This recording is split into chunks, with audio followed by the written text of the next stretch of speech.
بسم الله الرحمن الرحيم. الحمد لله رب العالمين الذي هو على كل شيء قدير، والصلاة والسلام على سيدنا محمد البشير النذير وآله وصحبه أجمعين. أحييكم إخواني وأخواتي الكرام بتحية الإسلام، السلام عليكم ورحمة الله تعالى وبركاته. وأفتتح بقول الله تبارك وتعالى بعد أعوذ بالله السميع العليم من الشيطان الرجيم: ولنبلونكم بشيء من الخوف والجوع ونقص من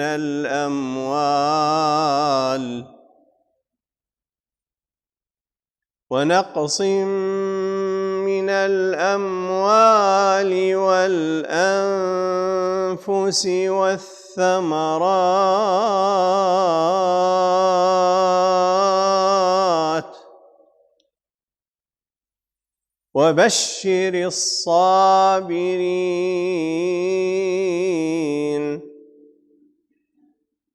الذين إذا أصابتهم مصيبة قالوا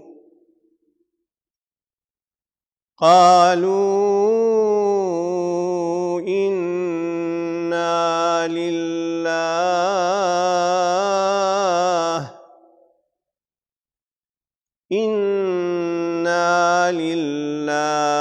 وإنا إليه راجعون.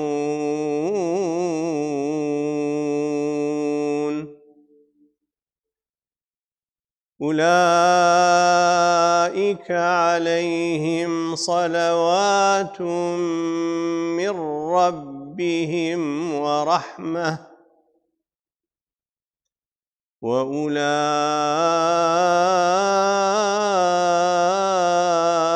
هم المهتدون.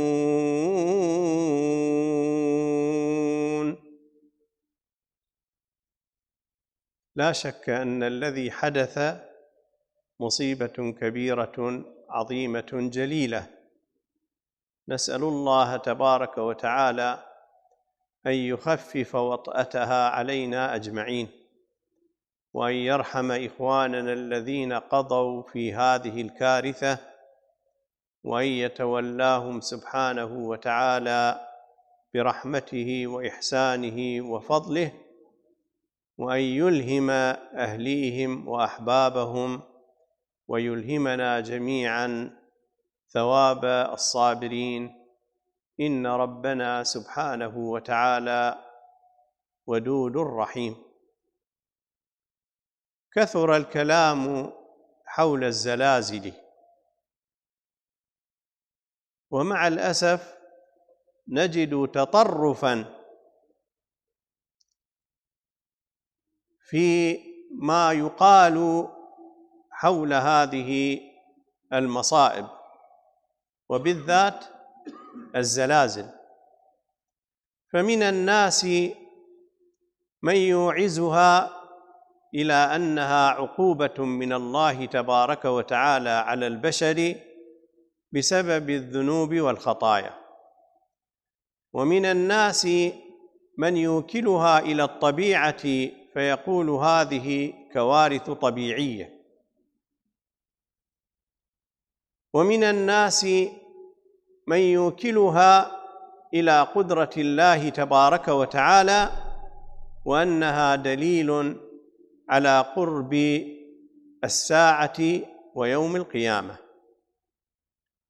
ومنهم من ينكر هذا وينكر هذا. والأخطر والآلم أكثر هو أن نرى بعض الناس يلومون بعضهم، وربما يلومون السلطات والحكومة وإلى آخرها، وينسون الحكمة العظمى والفقه الوسطي، فنحن أمة الوسطية والاعتدال. لنا إيماننا، ولنا قرآننا، ولنا سنة نبينا صلى الله تعالى عليه وآله وصحبه وسلم. الزلازل ذكرت في القرآن الكريم: يا أيها الناس اتقوا ربكم إن زلزلة الساعة شيء عظيم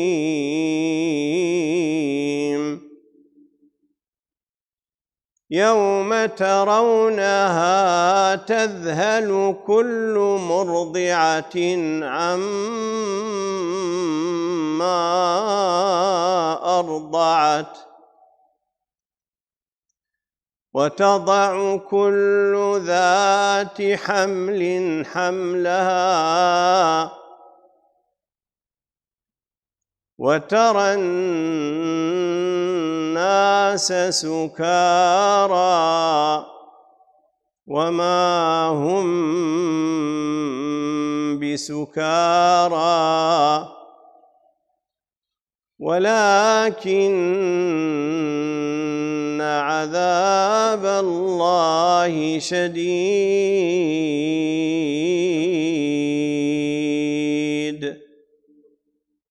وهنالك زلزلة معنوية: وزلزلوا حتى يقول الرسول والذين آمنوا متى نصر الله. وزلزلوا زلزال معنوي. الزلزال إذن اضطراب وشدة تحريك، إن كان مادياً يؤدي إلى سقوط الأبنية وظهور الشقوق وإزالة المدن والقرى والجبال، وهكذا حسب قوتها وحسب إرادة الله تبارك وتعالى. لا أريد أن أطيل، وأنا أنتظر أخي فضيلة الشيخ محمد رمضان لترجمة كلمتي، فلذلك أحدد مسار المحاضرة. إخواني، أولاً ينبغي دائماً أن لا ننسى الله سبحانه وتعالى، وأن الكون كله ونحن بما في هذا الكون، نحن من مخلوقات هذا الكون، كلنا تحت قدر الله تبارك وتعالى وتحت أمر الله عز وجل. أما واحد يقول لك والله هذه طبيعة وهذه هي هكذا، فهذا له شأنه. أما نحن فمؤمنون بأنه ما من مصيبة، ما من حركة، ما من سكون إلا المدبر هو الله سبحانه وتعالى. هذه النقطة الأولى. النقطة الثانية: الحكمة الربانية هو يفهمها سبحانه وتعالى.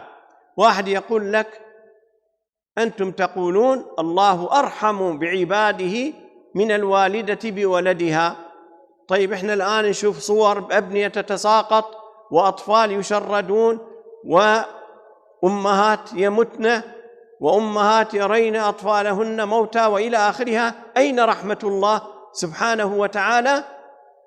نقول ينبغي أن نفهم رحمة الله تبارك وتعالى فهما شموليا، فنحن لا نعلم حقائق الأشياء 100%. فاستمع إلى قول حبيبك صلى الله عليه وآله وصحبه وسلم. ماذا يقول عن الشهيد؟ قال صلى الله عليه وآله وصحبه وسلم: لا يجد القتيل الشهيد من مس القتل، لا يجد أو ما يجد القتيل أي الشهيد من مس القتل إلا كما يجد أحدكم مس القرصة. مس القرصة يعني أنت ترى الشهيد السيوف تتوالى عليه وهو يضطرب وتظن أنه يتألم ألما كثيرا كثيرا، أو تراه يحترق، أو تراه تأتيه إطلاقات نارية، ولكن هو عند الله سبحانه وتعالى وعند قرارة حاله مع الله تبارك وتعالى لا يجد من هذه الآلام إلا ما يجد من قرصته. هكذا أخذت بإصبعين من أصابعك وأخذت بلحم جلده وقرصته، فقط هذا الذي هو يشعر به. لا نعلم نحن مديات رحمة الله تبارك وتعالى واسعة تشمل الدنيا والآخرة. من صور الرحمة أن يكون الإنسان غافلاً مسرفاً على نفسه، والله عز وجل يريد أن يرحمه ويغفر له ويرقي درجته إلى مراتب الشهداء، فتأتي عليه هذه المصيبة فيكون شهيداً فيفوز فوزاً عظيماً. من الناس من لو بقي في طريقه هكذا غافلاً سادراً عن الله تبارك وتعالى تأتيه هذه المصائب فتعيده إلى الله عز وجل، فيكون رحمة له ويكون خيراً له. وهكذا ينبغي على المسلمين أن يفهموا معنى الرحمة الإلهية بهذا الفهم الواسع الذي قد لا تدركه عقولهم 100%، ولكن ينبغي أن يتفكروا ويتأملوا في نصوص كتاب الله عز وجل وسنة النبي صلى الله عليه وآله وصحبه وسلم. إذن المسألة الأولى ينبغي أن نكل الأمور إلى الله عز وجل. المسألة الثانية نفهم رحمة الله تبارك وتعالى فهماً شاملاً لقدرة الله وإرادة الله وللدنيا وللآخرة وللبرزخ فيما بين الدنيا والآخرة. النقطة الثالثة، قرأت في الإنترنت مع الأسف كثير ممن ينسبون إلى العلم يقولون الزلازل لا علاقة لها بقرب الساعة. لا يا أحبة، نحن مؤمنون، والقرآن الكريم حينما تحدث عن الزلازل تحدث عنها في بداية سورة الحج، فقلت في نفسي ما الحكمة أن الله عز وجل يتحدث عن الزلازل في سورة الحج؟ ففهمت، والله أعلم، لا أقول هذا تفسير كامل للآية، وإنما فهم لخادمكم، أنك كما تتجرد لله تبارك وتعالى حينما تذهب إلى الحج وتنزع ثيابك وتبقى بالإحرام ستراً لعورتك، كذلك الزلازل تعريك من كل شيء. ربما في لحظة، في دقيقة، في أقل من دقيقة تفقد كل أموالك تتجرد منها، تفقد كل عيالك تتجرد منها، بل تفقد حياتك أيضاً ربما، فتذهب إلى الله تبارك وتعالى. وهكذا هنالك أوجه شبه بين الحج وبين الزلازل، هذا أولاً. ثانياً، حينما نتابع الآيات بعد الآية الأولى نرى أن الله تبارك وتعالى يتحدث عن إعادة الخلق، ويتحدث عن قيام الساعة، وأن الساعة آتية لا ريب فيها. فإذن الزلازل مؤشرات على قرب قيام الساعة، فكلما كثرت الزلازل دلت على أن الساعة أقرب، وكيف لا؟ وقد قال سيدنا رسول الله صلى الله عليه وسلم: بعثت أنا والساعة كهاتين، وأشار صلى الله عليه وسلم بإصبعيه السبابة والوسطى. طيب، الآن هذا القول الحق الشريف مضى عليه أكثر من 1444 سنة، فالساعة الآن وين؟ أكيد الساعة أقرب إخواني. والأوضح من ذلك أن سيدنا رسول الله صلى الله عليه وسلم أيضاً قال من علامات الساعة، وهو يعدد علامات الساعة، قال: كثرة الزلازل، تكثر الزلازل.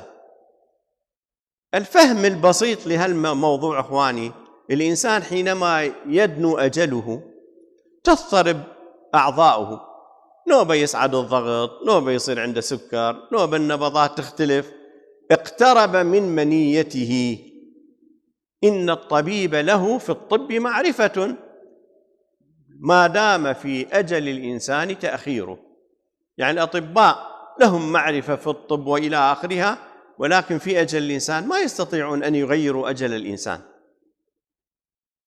إن الطبيب له في الطب معرفة ما دام في أجل الإنسان تأخير، حتى إذا دنت أيام محنته يعني أيام موته حار الطبيب وخانته العقاقير. حار الطبيب وخانته العقاقير. يعني هي نفس الحباية كنت أخذها البارحة تنظم قلبي، شو اليوم بدأت تفيد. نفس الحباية كانت تنظم ضغطي وسكري، اليوم بدأت تفيد، لأن أجلك قد اقترب، بدأ الجسد يتزلزل. فإذا الكون أجله قد قرب بدأت تظهر هذه الظواهر الربانية والعلامات الإلهية لهداية البشرية. أن أفيقوا أيها الغافلون، إن الحياة التي تعبدونها، إن الحياة التي تمسكتم بها فانية زائلة، وانظروا كيف أضرب لكم الأمثال، وتلك الأمثال نضربها للناس لعلهم يتفكرون. انظروا كيف في 45 ثانية مدن انمحت، آلاف قضوا ماتوا رحمهم الله. أين حرصهم على شققهم وفللهم وذهبهم ورصيدهم في البنك؟ أين؟ هذه هي حقيقة الدنيا. فالله عز وجل يغار على عباده، لا يريد لهم أن يعلقوا قلوبهم بهذه الدنيا الفانية، وإنما يريد لهم أن يعلقوا قلوبهم بالله تبارك وتعالى. ومن يتوكل على الله فهو حسبه. توكلوا على الله. المسألة الأخيرة، يعيش الناس في قلق، فمنهم من لا يستطيع أن يدخل داره، ومنهم من يريد أن يغادر هذا البلد إلى بلد آخر وإلى آخرها، وقلق واضطراب وأمور نفسية. ما الحل؟ الحل الوحيد اللجوء إلى ذكر الله أخواني. ألا بذكر الله تطمئن القلوب. لكن قلوب من؟ قلوب المؤمنين الذين آمنوا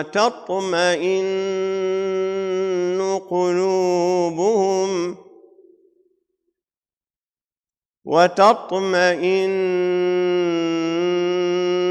قلوبهم بذكر الله. ألا بذكر الله تطمئن القلوب. ألا بذكر الله تطمئن القلوب.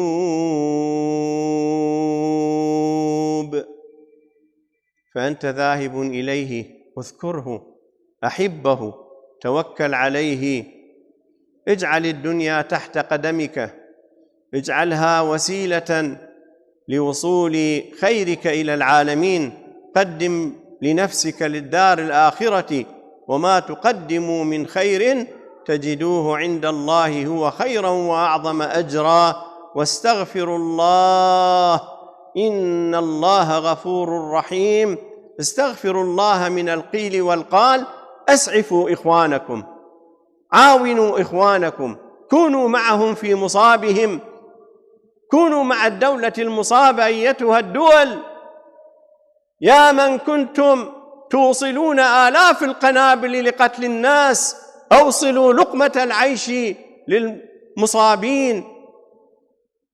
فإن ديننا كره لنا كثرة قيل وقال وأراد منا الأعمال، فأسأل الله تبارك وتعالى أن ينفعني وينفعكم وينفع من يستمع لهذه الكلمة. إن ربي سبحانه وتعالى سميع مجيب. سبحانك اللهم وبحمدك، نشهد أن لا إله إلا أنت، نستغفرك ونتوب إليك. سبحان ربك رب العزة عما يصفون، وسلام على المرسلين، والحمد لله رب العالمين. Bismillahirrahmanirrahim. Her şeye kudreti olan Yüce Allah'a hamdolsun. Bütün insanları uyarıp ve cennetle müjdeleyen Resulüne binlerce salatu selam olsun. Şeyh Sadullah hocamız çok güzel bir kısa ve veciz sohbet yaptı bu depremle ilgili. Ama biraz uzadı, hatırladığım kadarıyla sizlere yardımcı tercüme etmeye çalışacağım. Hocamız Bakara suresinden 155. ayet-i kerimeyi okudu. Mealini bir kısaca vereyim. وَلَنَبْلُوَنَّكُمْ بِشَيْءٍ مِّنَ الْخَوْفِ وَالْجُوعِ وَنَقْصٍ مِّنَ الْأَمْوَالِ وَالْأَنْفُسِ وَالثَّمَرَاتِ وَبَشِّرِ الصَّابِرِينَ. Andolsun ki sizi biraz korku, biraz açlık, mal ve nefis konusunda kaybetme, meyvelerinizi kaybetme konusunda sizi imtihan edeceğiz. Evet, deprem bir imtihan vesilesidir, bir uyarıdır. Sonunda da Cenab-ı Hak ve beşşiris sabirin. Bu imtihan konusunda deprem vesaire musibetlerle müptela olan insanlar eğer sabrederse, ey Habibim onları müjdele. Peki sabredenler ne diyecekler, ne diyorlar? Allah şöyle onları vasfediyor. اَلَّذ۪ينَ اِذَا أَصَابَتْهُمْ مُصِيبَةٌ قَالُوا اِنَّا لِلّٰهِ وَاِنَّا اِلَيْهِ رَاجِعُونَ. O kimseler ki onlara bir musibet isabet ettiğinde, deprem vesaire gibi musibetler, şöyle derler. İnna lillah, biz hepimiz Allah'ın mülküyüz, kullarıyız. Bizde istediği şekilde tasarruf etme hakkına sahiptir. Ve inna ileyhi raciun. Şüphesiz eninde sonunda biz Rabbimize döneceğiz. Yani bugün ölmesek yarın öleceğiz. Yarın ölmesek öbür gün öleceğiz. Yani eninde sonunda biz vefat edeceğiz. Rabbimizin huzuruna çıkacağız ve bu kainatta gördüğümüz dünya da yok olacak kıyamet gününde. İşte bu şekilde Allah'a teslim olan musibet zedeler, ulaike aleyhim salavatun min rabbihim. Allah katında onlar için bir mağfiret vardır. Ve rahme, onlar için Allah katında bir rahmet vardır. Ve ulaike humul muhtedun, ancak bunlardır hidayete erenler. Evet, Rabbim Celle ve Ala hepimize hidayeti nasip eylesin. Hoca Efendi deprem hakkında insanların 4 görüşe sahip olduğunu söyledi. Bazı insanlar diyor bu Allah tarafından gönderilen bir azaptır. Bazı insanlar diyorlar bu doğal bir afettir. Bazı insanlar da diyorlar ki evet bu bir uyarıdır. Cenab-ı Hak bizi uyarıyor. Yani mülk benim, mal benim, dilediğim şekilde mülkümde tasarruf etme hakkına sahibim. Bazı insanlar da evet başka şeyler söylüyor, onu da inkar ediyor, onu da inkar ediyor, onu da inkar ediyor ve insanları incitiyor. Boş ve heba şeylerle meşgul oluyor. Peki depremin hikmeti nedir? Gerçekten. Evet, depremin kıyamet ile bir alakası var mıdır? Evet, Cenab-ı Hak Celle Celaluhu Hac suresinde Ya eyyühen nâsuttakû rabbekum inne zelzeletis-sâ'ati şey'un azîm. Yevme teravneha tezhelu kullu murdi'atin amma arda'at ve tada'u kullu zâtin hamlin hamlaha ve teren nâse sukârâ ve mâ hum bisukârâ velâkinne azâballâhi şedîd. Ey insanlar, Rabbinizden korkun. Kıyamet zelzelesi çok şiddettir. يَوْمَ تَرَوْنَهَا تَذْهَلُ كُلُّ مُرْضِعَةٍ عَمَّا أَرْضَعَتْ. O gün her demek ki çocuk sahibi bir anne çocuğundan vazgeçer. وَتَضَعُ كُلُّ حَمْلٍ حَمْلَهَا. Her hamile kadın hamlini düşürür. Yani çocuğunu düşürür. Bu zelzelenin dehşetinden, o şiddetli depremin dehşetinden. İnsanları sarhoş gibi görürsünüz ama sarhoş değiller. Azabın o Cenab-ı Hakk'ın o şiddet olan azabından, çetin olan azabından dolayı sarhoş gibi görünürler. Evet, Şeyh Efendi diyor ki, ben de düşündüm, taşındım, acaba bu zelzele ile ilgili ayet niye Hac suresinde Cenab-ı Hak zikretmiş? Çünkü insanlar hacca giderken bütün elbiselerini üzerinden çıkarır, sadece ihram dediğimiz 2 parça elbise üzerlerinde avretlerini göstermemek niyetiyle, ayıp yerlerini göstermemek için bütün dünyevi şeylerinden tecerrüt ederler. Adeta bir kefen giyerler. İnsan zelzele anında da başına bir zelzele gibi bir deprem olduğu zaman da aynen o hale düşer. Evet, insanlar yatakta yakalandılar. Kimi üstü üzerinde olmadan dışarı çıktı. Kimi sadece iç çamaşırlarıyla dışarı çıktı. Ve her şeyini kaybetti. Nasıl ki insan ihrama girdiğinden her şeyinden tecerrüt eder, dünyadan tamamen arındırır. Evet, demek ki deprem anından da insanlar mülkünü, malını, her şeyini kaybettiler. Hatta fakirle zengin eşit oldu. Evet, varlık sahibi ile yokluk sahibi eşit oldular. Kıymetli kardeşlerim, zelzelenin hikmeti şudur. Cenab-ı Hak bizi uyarıyor. Bak, mülkünüzle, malınızla övünmeyin, azgınlık yapmayın. Mülk benim, mal benim. Bir anda, bir saniyede hepsini elinizden alabilirim. Evet, ve bizim tevbe etmemiz, Cenab-ı Hakk'a dönmemiz için evet bir uyarıdır aynı zamanda. Ve geniş bir rahmet nazarıyla bakarsak, bu illaki Allah katında bir azaptan anlamına gelmez.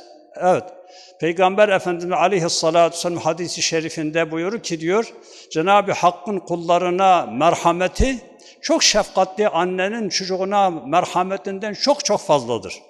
Bazı inancı zayıf olan insanlar, madem ki Allah bu kadar rahmet sahibidir, bu kadar Erhamur Rahimindir, bu büyük belayı başımıza niye getirdi? Bu musibeti niye başımıza getirdi?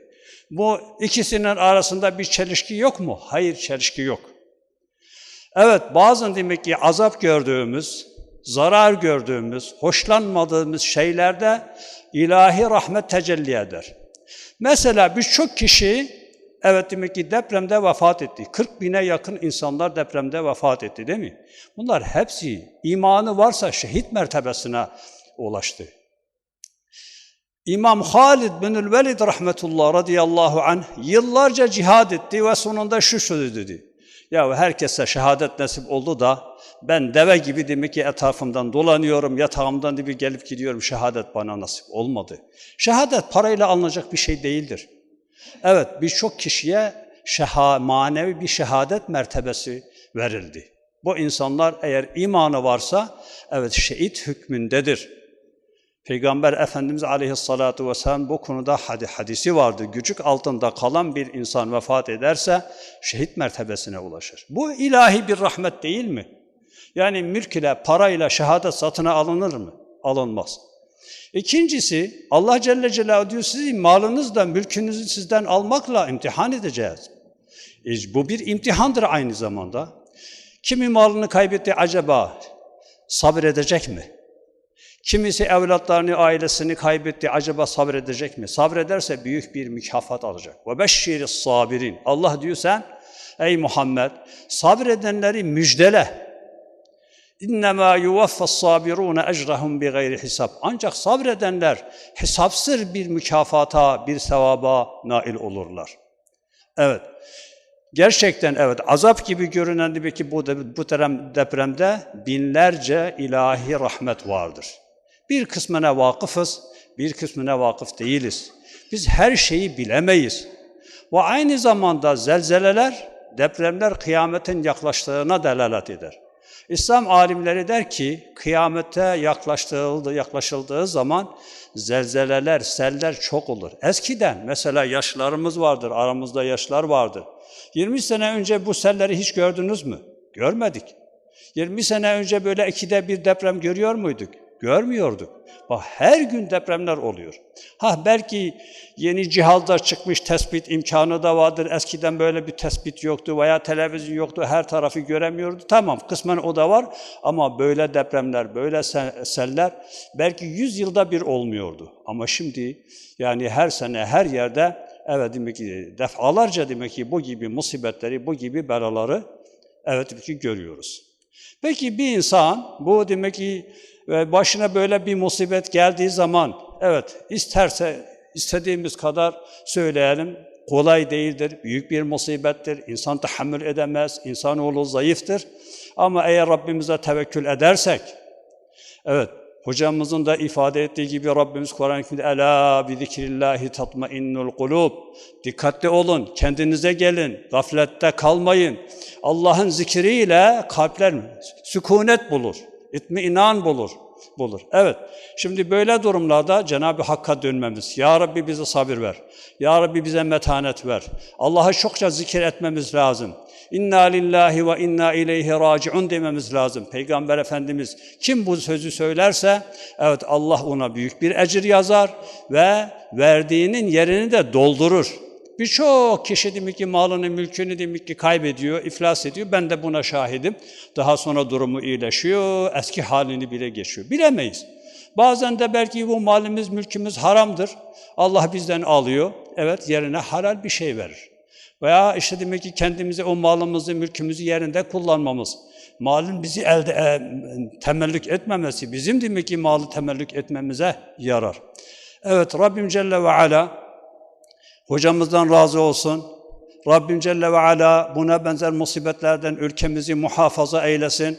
Başkalarını suçlamamak lazım, kendimizi suçlamak lazım ve elimizden geldiği kadar da birbirimize yardımcı olmamız lazım.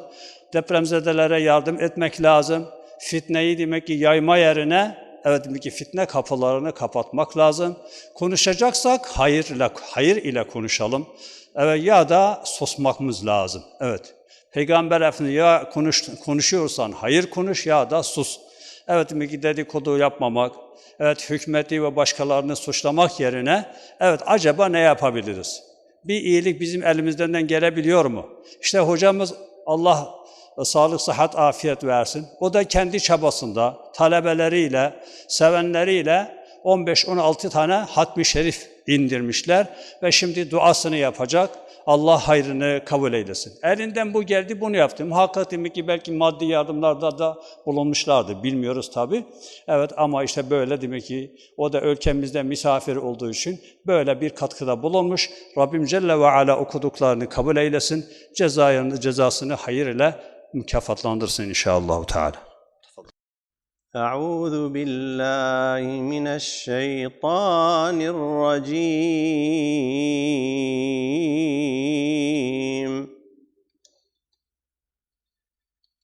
بسم الله الرحمن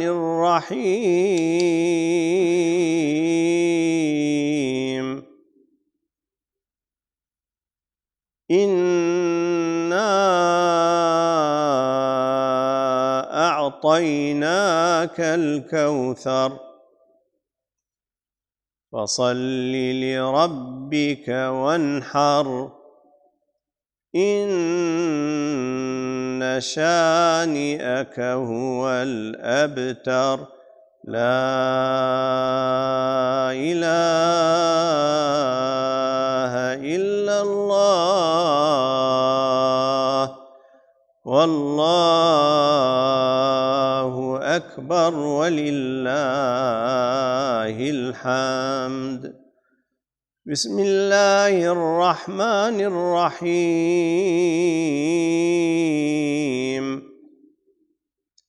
قل يا أيها الكافرون لا أعبد ما تعبدون ولا أنتم عابدون ما أعبد ولا أنا عابد ما عبدتم ولا أنتم عابدون ما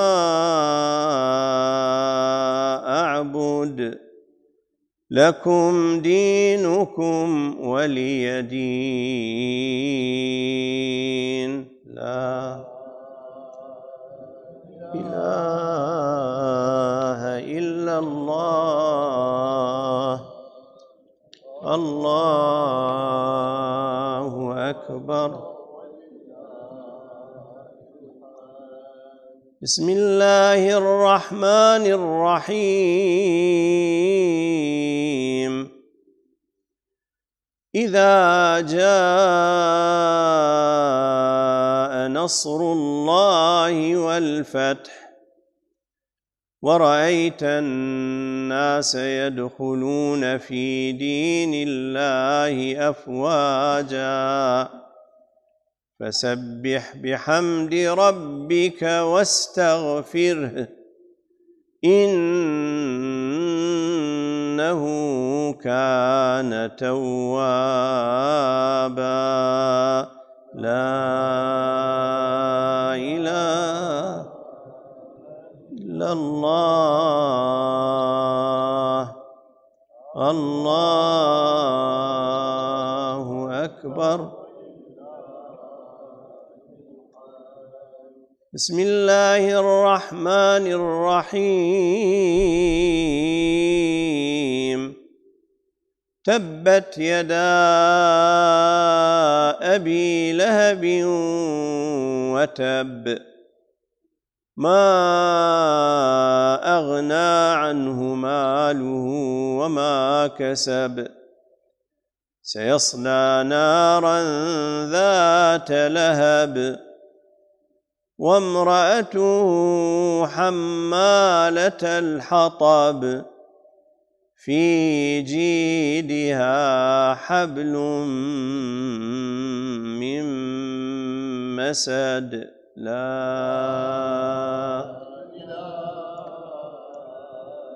إلا الله. الله أكبر ولله الحمد. بسم الله الرحمن الرحيم. قل هو الله أحد الله الصمد لم يلد ولم يولد ولم يكن له كفوا أحد. بسم الله الرحمن الرحيم. قل هو الله أحد الله الصمد لم يلد ولم يولد ولم يكن له كفوا أحد. بسم الله الرحمن الرحيم. قل هو الله أحد الله الصمد لم يلد ولم يولد ولم يكن له كفوا أحد. الله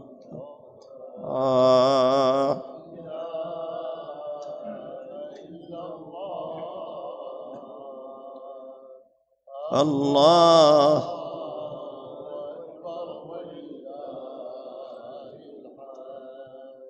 بسم الله الرحمن الرحيم. قل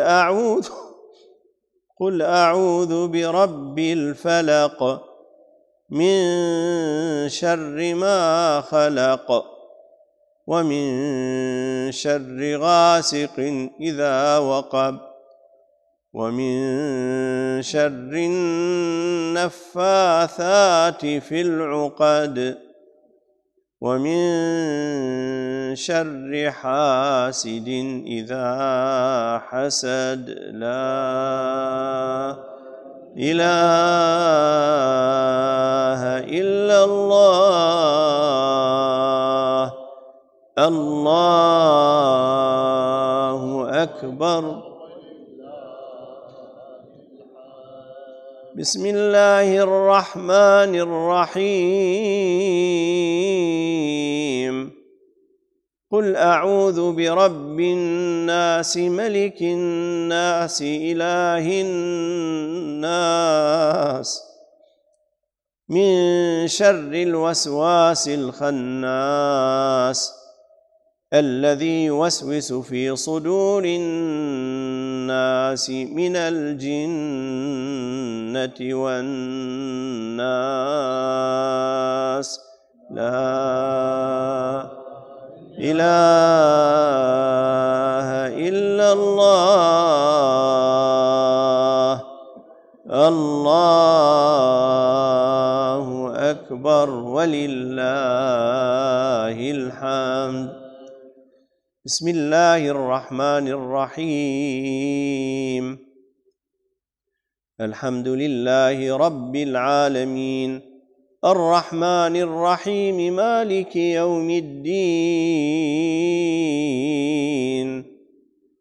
إياك نعبد وإياك نستعين. اهدنا الصراط المستقيم صراط الذين أنعمت عليهم غير المغضوب عليهم ولا الضالين.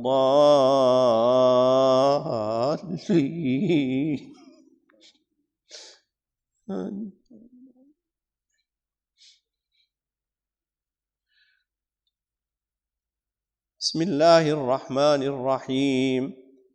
ألف لام ميم. ذلك الكتاب لا ريب فيه هدى للمتقين الذين يؤمنون بالغيب ويقيمون الصلاة ومما رزقناهم ينفقون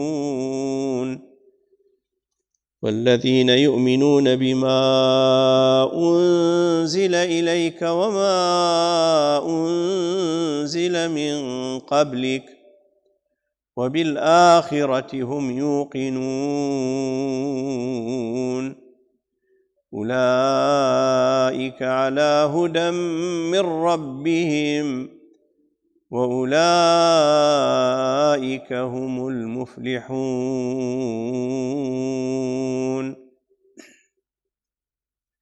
بسم الله الرحمن الرحيم.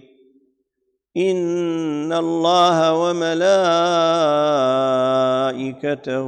يصلون على النبي يا أيها الذين آمنوا صلوا عليه وسلموا تسليما. اللهم صل على سيدنا محمد وعلى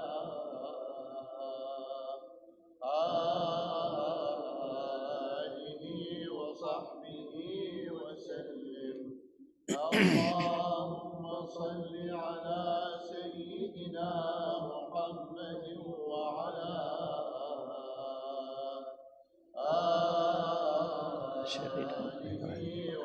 تفضل هنا. لا علشان الدعاء. لا صل على سيدنا محمد وعلى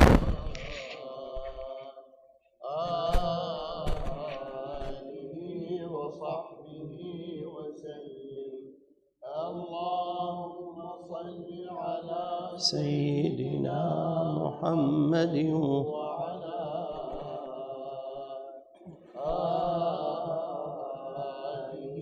وصحبه وسلم. اللهم صل على سيدنا محمد وعلى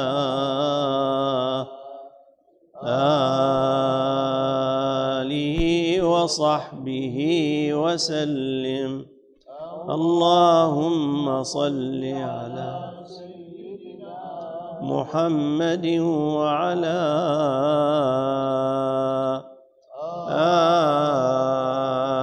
آله وصحبه وسلم.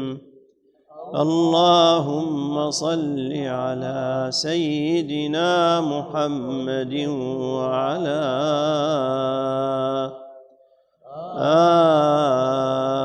آله وصحبه وسلم.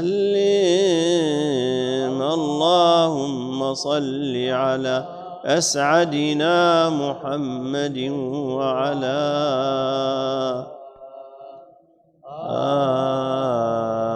آله وصحبه وسلم.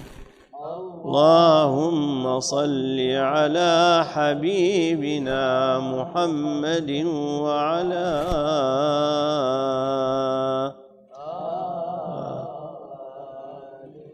وصحبه وسلم. اللهم صل على شفيعنا محمد وعلى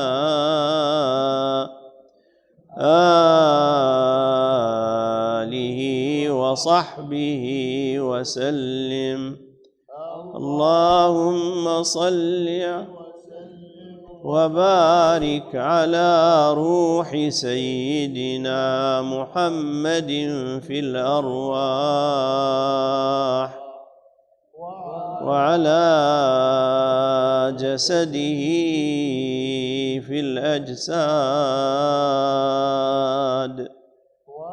وعلى قلبه الشريف فهو نور وعلى قبره المنير في القبور بين الأسماء عدد معلوماتك ومداد كلماتك كلما ذكرك الذاكرون عن ذكرك وذكره الغافلون. وصل وسلم يا ذا الجلال والإكرام على جميع إخوانه من الأنبياء والمرسلين عليهم الصلاة والتسليم وآلهم وصحبهم أجمعين وسائر عبادك الصالحين. الحمد لله الذي اتخذ من أمره قدرا وجعل لمن اتعظ قلبه من المصائب جبرا وجعل الدنيا دار فناء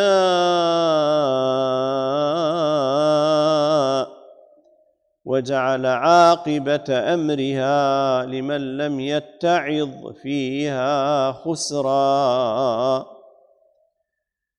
ونصب فيها شرك الموت لاقتناص الأرواح من أجسادها فاقتنصت قهرا. الموت لا يعرف لأحد قدرا ولا يمهل له أمرا.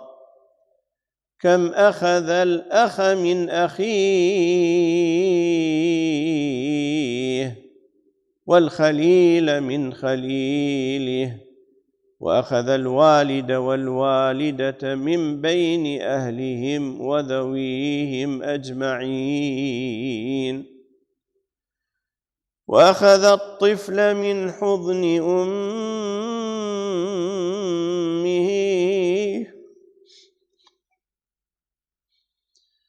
وأبيه أخذ أغصان القلوب وأسكنهم ضيق اللحود. أين الذين عمروا الدنيا وشيدوا القصور؟ أين الذين أوقفوا على أبوابهم الحجاب وأرخوا الستور؟ سقاهم الله كأس المنون وأكلت لحومهم الدود.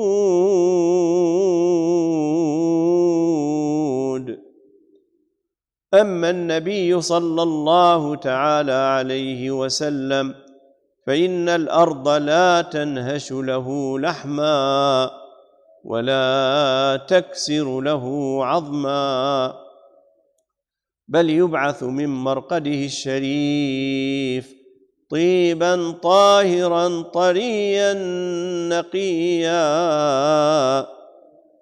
فيسجد تحت العرش فيقول ربي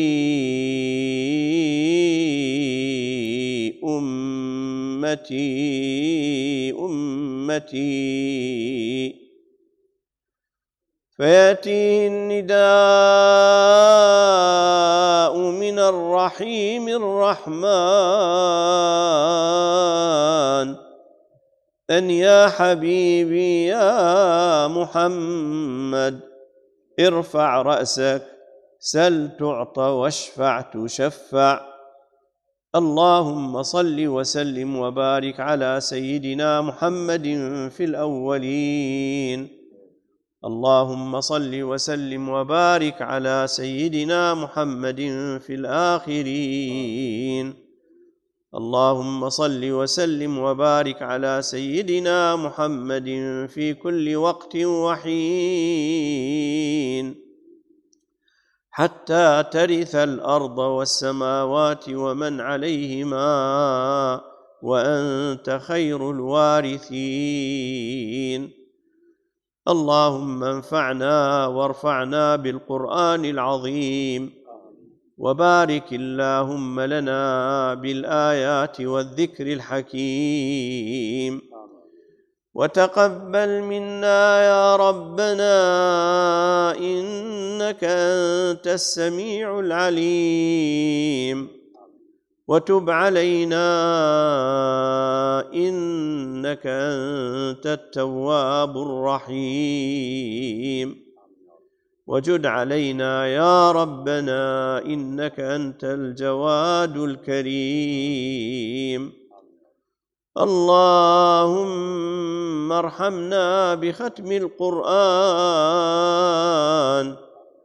اللهم اجعل القرآن العظيم لنا في الدنيا قرينا، وفي القبر مؤنسا، وفي القيامة شفيعا، وعلى الصراط نورا، وإلى الجنة قائدا ورفيقا، ومن النار سترا وحجابا، وإلى الخيرات كلها دليلا وإماما.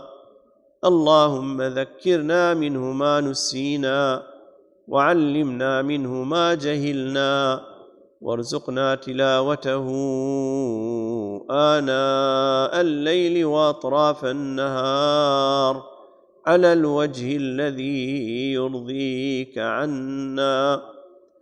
اللهم ربنا تقبل ثواب هذه الختمات الشريفات إلى نقدمها ونهديها إلى روح حضرة خير الأنام ومصباح الظلام ورسول الله الملك العليم العلام المضلل من حر الهجير بالغمام، وهو سيدنا وسندنا وملاذنا أبو القاسم محمد عليه الصلاة والسلام، وآله وصحبه الكرام، وإلى أرواح إخوانه من الأنبياء والمرسلين صلوات الله وسلامه عليه وعليهم أجمعين، وآل كل وصحب كل وسائر الصالحين.